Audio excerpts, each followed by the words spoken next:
सौत जब घर में आएगी तो हो सकता है उसके कुछ हो जाए, तो ये बांझपन का कलंक तो मिटी जाएगा, आप अपनी दूसरी शादी कर लो। और जो उत्तान पाद ने जब बात सुनी कि दूसरी शादी कर लो, तो उत्तान पाद खूब ताली मार के ऐसे अब हमारे समझ में आया कि घर बिगाड़ने का तरीका बहुत अच्छी तरह से ढूंढ लिया तुमने। क्या कह रही हो? अरे बुद्धि खराब हो गई है तुम्हारी, पागल हो गई हो तुम। दुनिया भर में हर औरत ये कहती है कि हमें मौत मंजूर है लेकिन सौत मंजूर नहीं है, और तुम हमसे ये करी शादी कर ले, पागल हो गई हो। अगर हमने विवाह किया तो घर की तो आबादी हो जाएगी महारानी, लेकिन तुम्हारे जीवन की बर्बादी निश्चित है।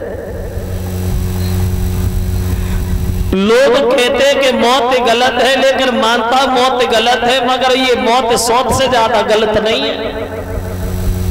मौत का काम है जीवन में एक बार आना, और जितनी भी झंझटें सारी एक ही बार खत्म करना। और इस सौत का काम है कदम कदम पे कष्ट देना, कदम कदम पे दुख देना। क्योंकि उन लोगों के घरों में जहाँ के देखो, जिन लोगों के घरों में दो औरतें मांगे रोटी नहीं मिलती है, ऊपर से हंसते दिखाई देते थे लेकिन अंदर से बहुत रोते। और बोले मेरी बात सुनो समझो, तो है माती बुरी लेकिन अच्छी,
तो सौत से ज्यादा गलत नहीं है। मौत का काम है जीवन में एक बार आना और सारी बीमारी एक ही बार खत्म करना, लेकिन इस सौत का काम है कदम कदम पे दुख देना, कदम कदम पे कष्ट देना। और बोले महाराज पत्नी से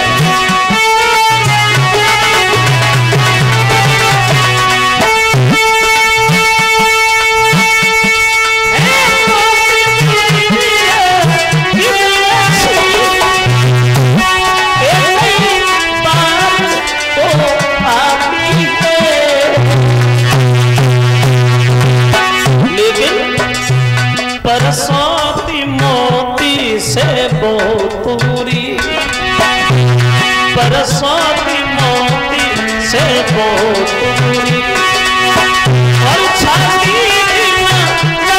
जलाती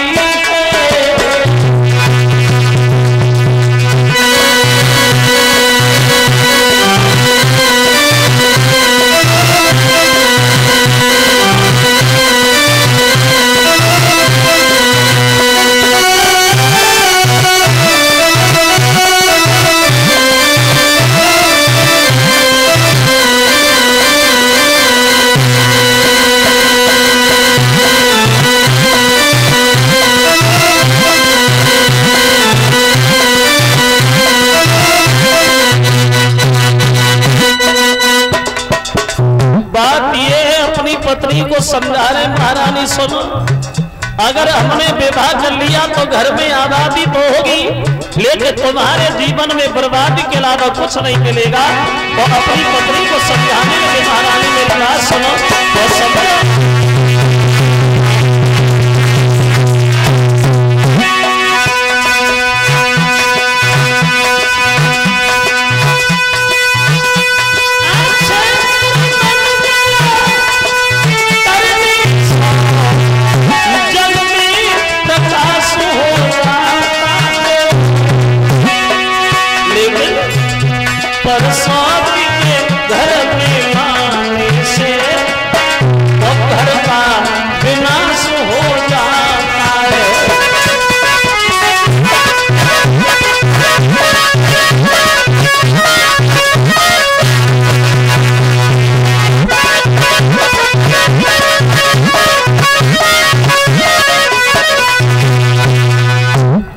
पत्नी को समझाते हुए बोले, महारानी सुनिए, अगर हमने विवाह कर भी लिया तो घर में आबादी तो हो जाएगी, लेकिन तुम्हारे जीवन की बर्बादी निश्चित है।